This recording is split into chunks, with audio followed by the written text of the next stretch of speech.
تشکر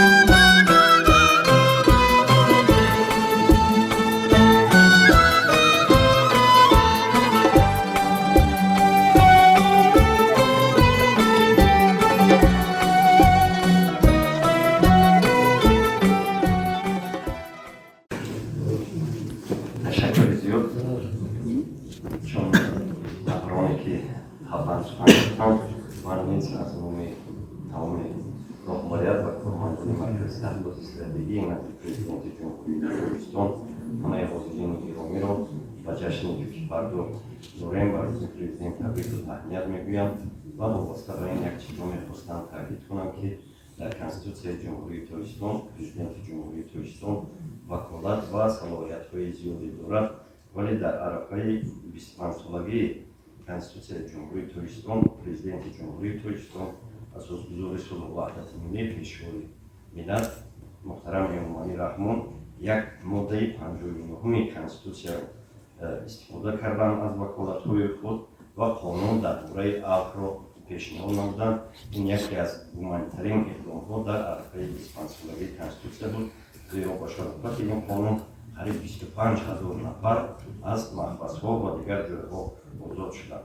بنابراین من گمان میکنم که روز پرزیدنت از آنکه امروز اساسگذار صلح و وحدت ملی و پیشوای مردم ملت ما است، با یک شکوه و شهامت خاصه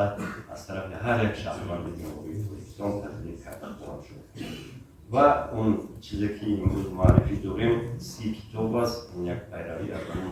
اقدام و از اون سفارش‌های پیشوای معظم ملت ما است که بخشیده به 30 سالگی استقلالیت جمهوری ترکمنستان 30 کتاب 30 بزرگ ادبیات معاصر تاجیک را به چاپ می‌رسانند و در این خط چنانه که بارها تاکید کردند تمام شاعران و ادیبانی هستند که بزرگی آنها برای ادبیات فرهنگ تاجیک یگان شک و شبهه ندارد. بنابراین من اطمینان کامل دارم که تمام خواننده تاجیک بهترین کتاب‌های مؤلفان تاجیک را در دست خواهد داشت. بنابراین تشکر صمیمی به وزارت معارف و علم جمهوری ترکمنستان و وزیر محترم نورالدین سعید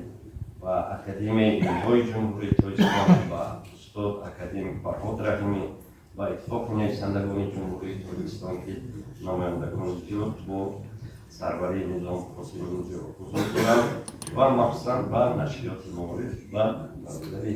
عزیز ما نجم‌الدین زین‌الدین و نجم‌الدین سعید را تشکر صمیمی میگویم و پیشنهاد میکردم که هر یک کتاب از این سلسله حتما به هر یک کتابخانه جماعت،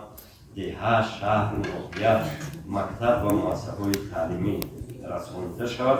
و اگر امکانیت داشته باشند در عرصه 30 سالگی استقلال دولتی جمهوری ترکمنستان 30 پاره از کتاب‌های عالمان طبیعت‌شناس ما نیز به چاپ رسانند، چون که امروز در حقیقت خواننده تاجیک جامعه موسیقی تاجیک و رشد علم‌های طبیعی بسیار هم نیاز دارد. بار دیگر این دو جشن بزرگ روز فردا روز پرزیدنت و به چاپ رسیدن سلسله کتاب‌ها 13 بهار استقلال مبارک باشد و خدا کند که استقلالیت دولتی ما بهارهاش 100 ساله و 1000 ساله ها باشد. تشکر.